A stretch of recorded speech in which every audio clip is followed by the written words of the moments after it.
clase la vamos a empezar con una pregunta. ¿Tiempo y clima es lo mismo?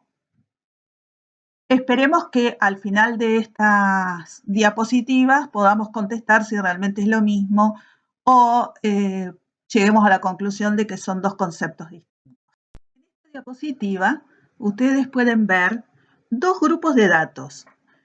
Corresponde al día 28 de marzo y es una publicación del Servicio Meteorológico Nacional. Arriba dice datos de ayer porque yo los encontré un día después, ¿no? Pero corresponden a las temperaturas extremas del día 28 de marzo, donde tenemos una mínima de 18 grados, una máxima de 28,2 grados centígrados. Y sin precipitación entre las 9 de la mañana del día anterior y las 9 de la mañana de ese día. Y por otro lado, abajo, si ustedes se fijan, dice estadísticas normales del mes, o sea, los valores esperables, promedios, para el mes de marzo. Y se toma un periodo para calcular eso de 1981 al 2010, 30 años de información. Y ahí, para ese mes, tenemos cuál fue la temperatura mínima absoluta, la máxima absoluta, la mínima media, o sea, el promedio de todos los valores mínimos y el promedio de todas las temperaturas máximas. Y la precipitación media también para ese mes de marzo. Por ejemplo, miremos la temperatura mínima del día 28 de marzo, 18 grados, y miremos la mínima media para el mes de marzo, que es 16 grados. Fíjense que no coinciden. Uno es un dato puntual de un día en un momento determinado, en el momento que ocurrió la mínima, y el otro es el promedio. Y no coincide, está 2 grados por arriba de lo que ocurrió el día 28 de marzo. Lo mismo ocurre con las otras variables, con la máxima, que ocurre en el día 28 de marzo, con la máxima media, con la precipitación que no hubo el 28 de marzo, pero sin embargo en los 30 años, sí, lo esperable para el mes de marzo es de casi 145 milímetros. Bueno, podemos decir, pero después vamos a ver bien las definiciones, que de estos dos grupos diferentes, porque unos tomados en un determinado momento y otros promedio de 30 años, los primeros datos corresponden al tiempo y los segundos datos, los que están más abajo, corresponden al clima. De manera que viendo lo anterior, podemos definir al tiempo como el estado de la atmósfera en un momento determinado, en un lugar determinado. Y lo importante a tener en cuenta es que varía de un momento a otro. No es constante, puede variar. Y en esta diapositiva podemos ver la definición de clima. Fíjense que ya estamos hablando del conjunto de fenómenos meteorológicos que caracterizan el estado medio de la atmósfera en un lugar determinado, ¿sí? Y para definirlo necesitamos, según la Organización Meteorológica Mundial, ¿sí? Esa lo fija como que para obtener el clima de un determinado lugar se necesitan 30 años de información.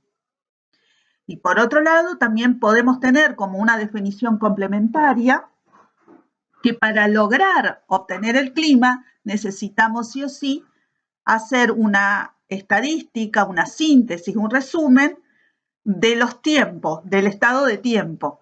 ¿Sí? Si yo tengo el tiempo de distintos días en distintas horas, puedo llegar a obtener, por lo tanto, el clima de un lugar. Una cuestión importante que se está dando ahora o hace unos años debido al cambio climático, tal vez ustedes ya han escuchado hablar de esto, hablar de 30 años de información es mucho tiempo para definir el clima, y lo que se ve que es importante empezar a ver los cambios, ¿sí? Cada 10 años. Entonces, en lugar de tomar las estadísticas, los promedios de 30 años de información, hacer los promedios por décadas, cada 10 años.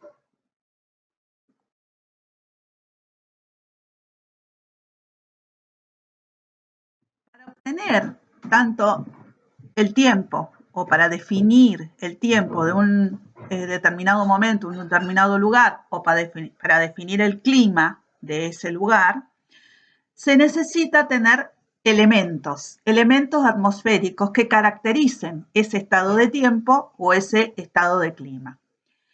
Los elementos atmosféricos son las variables que deben ser observables y medibles, las tenemos que medir, con las que se caracteriza el estado de la atmósfera. Y acá ustedes tienen ejemplos.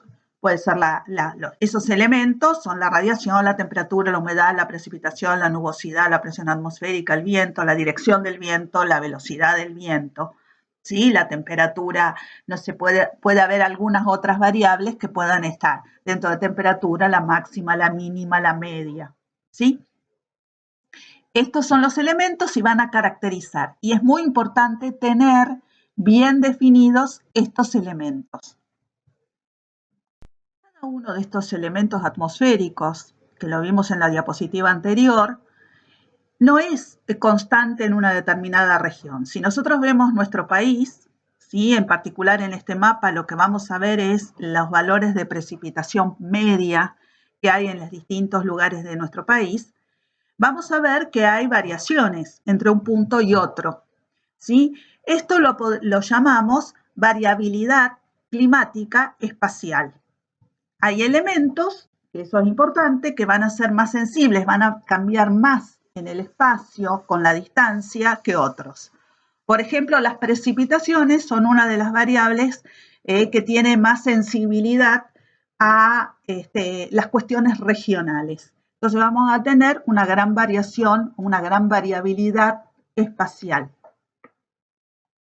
Y por otro lado, también lo que vamos a ver es que los elementos, ¿sí? Cada uno de estos elementos van a variar en el tiempo y se van a diferenciar en más o en menos respecto de los valores medios. ¿Sí? Como vimos para el 28 de marzo, las temperaturas tanto máxima como mínima de ese día estuvieron por arriba de la máxima y de la mínima media, ¿sí? Pero pudo haber otro día en la ciudad de Rosario en que ocurrió lo contrario, en que la máxima y la mínima estuvieron por debajo de lo esperado.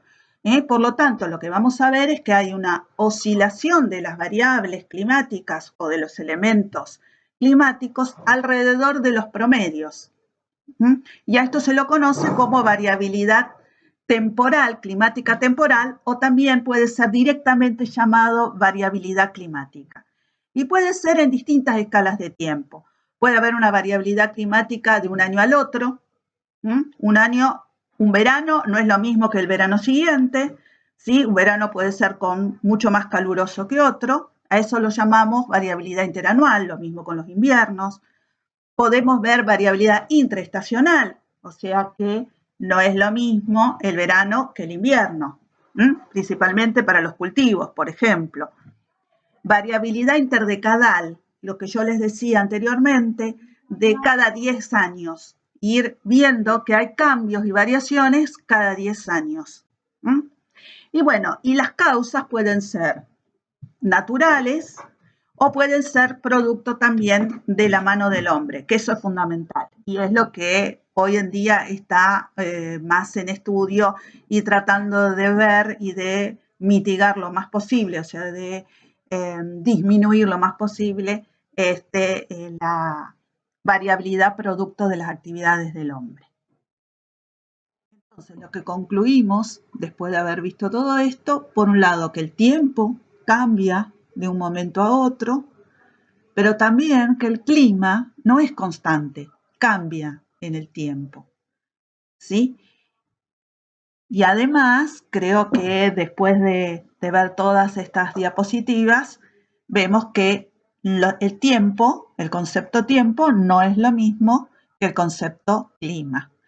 Por lo tanto, cuando escuchamos un montón de veces en la televisión cuáles son las condiciones climáticas del día de hoy, mal, tenemos que decir, mal, está mal lo que dice el periodista. Lo que tiene que decir es cuáles son las condiciones de tiempo. ¿Cuáles son las condiciones atmosféricas? Casi me equivoco yo. cuáles son las condiciones atmosféricas en el momento en que está dando la noticia. Por lo tanto, está hablando del tiempo. ¿Sí? Creo que esto, bueno, nosotros nos tiene que quedar bien claro que estos dos conceptos son totalmente distintos. Es lo importante para poder tener bien definidas las condiciones de tiempo y luego poder definir bien el clima de un lugar. ¿Sí? Necesitamos tener los elementos. Dijimos, los elementos tienen que ser medibles y observables. Por lo tanto, lo más importante es tener buena información. Con buena información que sea confiable, podemos tener bien definido el tiempo, bien definido el pronóstico y bien definido el clima de un determinado lugar. En nuestro país, las dos fuentes de información oficial para obtener los datos de tiempo son el Servicio Meteorológico Nacional y el Instituto Nacional de Tecnología Agropecuaria, o sea, el INTA. Ambas instituciones tienen estaciones meteorológicas convencionales, que después ya van a ver ustedes que son las convencionales, automáticas, mediciones de altura, mediciones de ozono, bueno, varios tipos de estaciones. Pero estas instituciones son las oficiales para obtener esta información. Y el Servicio Meteorológico Nacional es la institución, la única que puede hacer pronósticos, tanto pronósticos a mediano plazo, cuando estamos hablando de pronóstico 1, 2, 3, ahora lo hacen hasta 10 días, y pronósticos a más largo plazo, cuando ya podemos hablar de pronóstico a 3 meses. ¿Sí? Pero es el Servicio Meteorológico Nacional. Luego ustedes van a ver que hay otras redes de estaciones que pueden ser privadas, que pueden ser provinciales. Generalmente esas redes de estaciones son de estaciones automatizadas, pero que tienen que ser, para ser, digamos, utilizadas, tienen que ser homologadas por el Servicio Meteorológico Nacional. Ellos las van a los inspectores, las revisan y pueden homologarlas o no de acuerdo a cómo estén funcionando.